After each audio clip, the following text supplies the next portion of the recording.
What's going on, guys? More R Factor 2 GTE cars. I mentioned the 4-liter twin turbo V8 kind of taking over. Today we're driving the two options you have in that class. That is the Aston Martin Vantage and the M8 GTE. So we're gonna hop on the game. We're gonna do some driving. Pick a favorite. Stay tuned.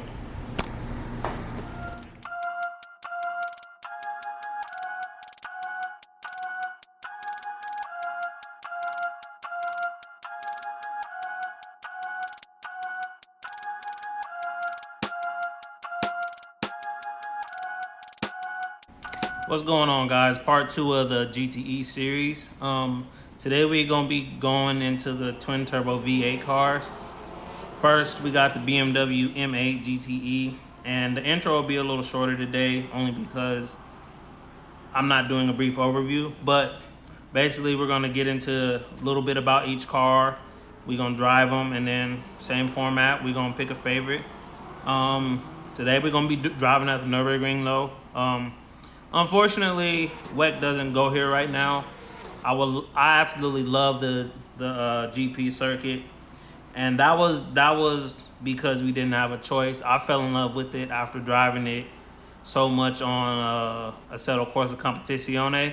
So stay tuned for that. We got two cars, both with the same twin turbo V8 layout, but of course, you know, I'm gonna give a little bit of information behind each car, how they got to where they are, and then we gonna get into it, so stay tuned.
All right, guys.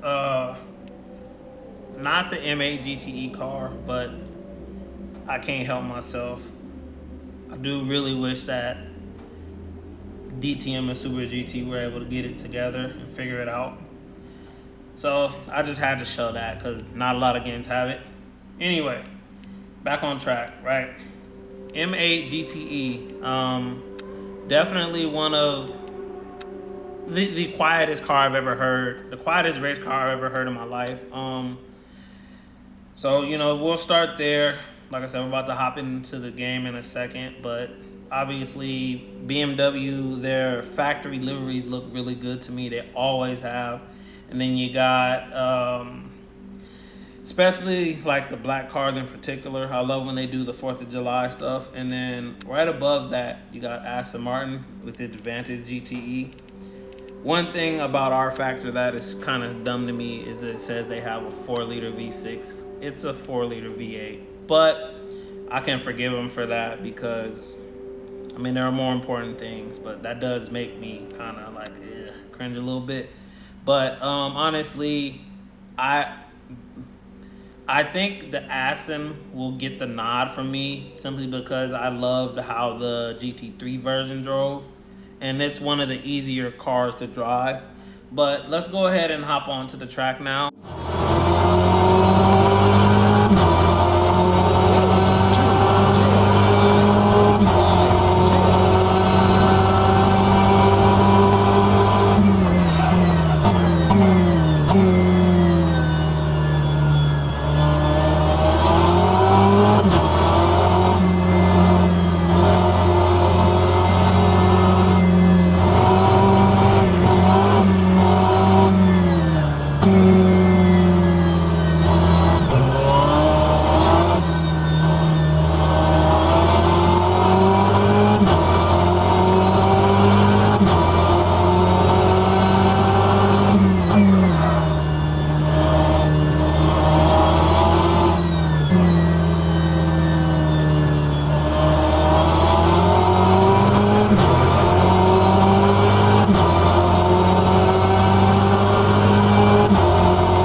Alright guys, so we got the M8 GTE.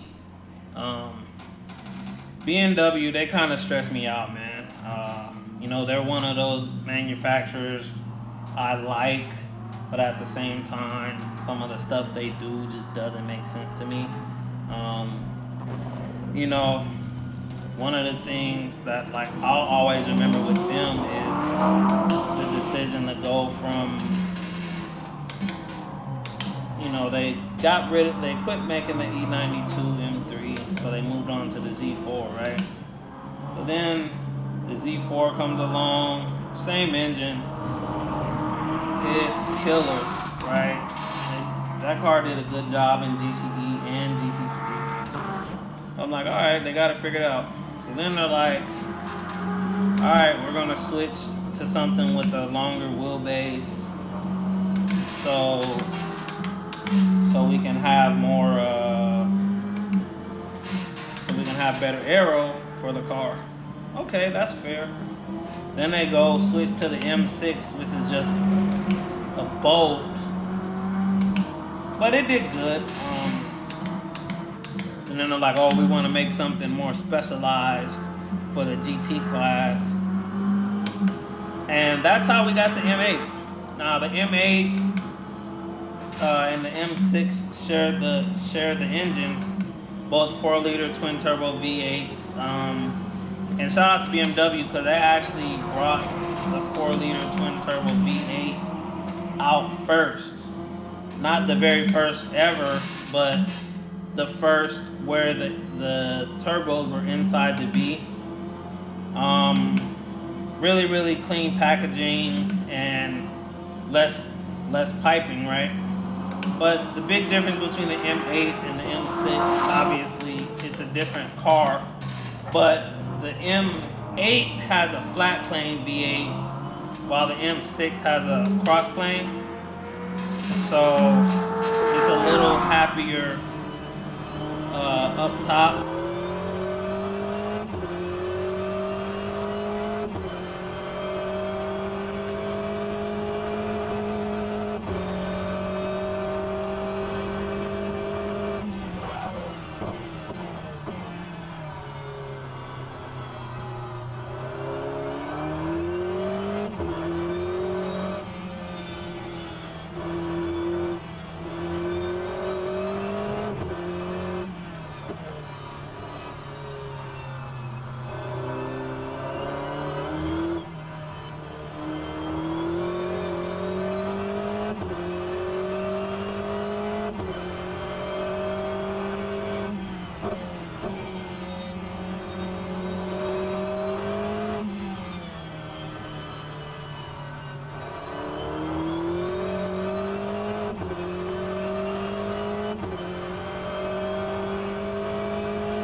Alright guys, we are in the Aston Martin Vantage GTE.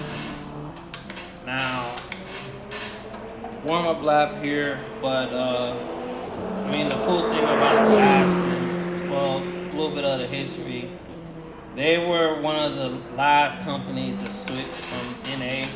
I remember a particular battle with the old body Aston Martin Vantage and the new C7 at Le Mans. And I remember it so vividly because Jordan Taylor was driving the C7, and you know, they were both NA V8s in a time when everyone was going to turbos. But they can only hold out so long before switching themselves. So what we got now is a 4-liter twin turbo V8. Surprise, surprise. But this one is actually a Mercedes AMG engine, and it's shared with the GT3 car as well. It's kind of crazy because you would expect Mercedes to also have this engine in the AMG, but the AMG GT3s are still the 6.3 liter V8s. So shout out to Merc. Reason behind that was to keep development costs down. So that was the biggest reason for that.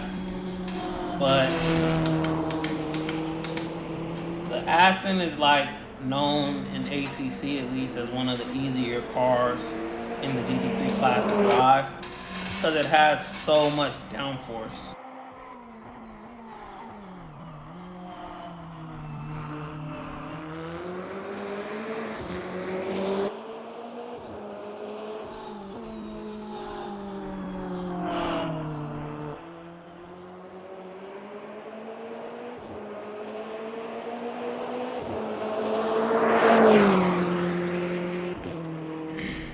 All right, now that I've driven both of them, I will say it was crazy close between the two. I give the edge to the Aston Martin. Barely. It was really close between the two. I ran a 2-minute point 6 in the BMW and a 2-minute point 5 in the Aston. I gave the Aston just a nod. I think the engine felt a little bit better to me, and the car just felt a little bit better overall. But it's so close between the two, and that's the stuff, you know, with the GTE class that I fell in love with. You know, from the jump, it's just two cars. They're very similar, but they do drive a little bit different. The Aston Martin feels smaller, and that's because it is. So far, ranking them, I would actually go C8 1, Aston Martin 2, C7 3, and M8 4. But they're really close together, man. Even just now driving the C7 for the warm-up video where I did my intro, and it was right there. Like, it's crazy how close the class is. Up next will be the 911 RSR, and my favorite going into it, the 488 GTE. George and Josh, they'll love to tell you how much I talk about that car. So yeah, that's the next video. Again, these cars around $6 after tax. I might actually buy a track too, but I do have Sebring, which was originally the Group GTE racetrack, just because there's so many bumps and stuff. But I think I'm gonna use that for the GT3 cars, and you know, kind of go from there. But don't forget to like, comment, subscribe. Comment your favorite BMW GT car, and you know, we'll go from there. But LMGT3, man, we got M4 GT3 replaced the M8 and the M6, and then on Aston's side, they are still running the Vantage, but just it actually looks a little different now. So I'll add a picture into that right here. Stay tuned for more content. Like I said, we're trying to get back into it.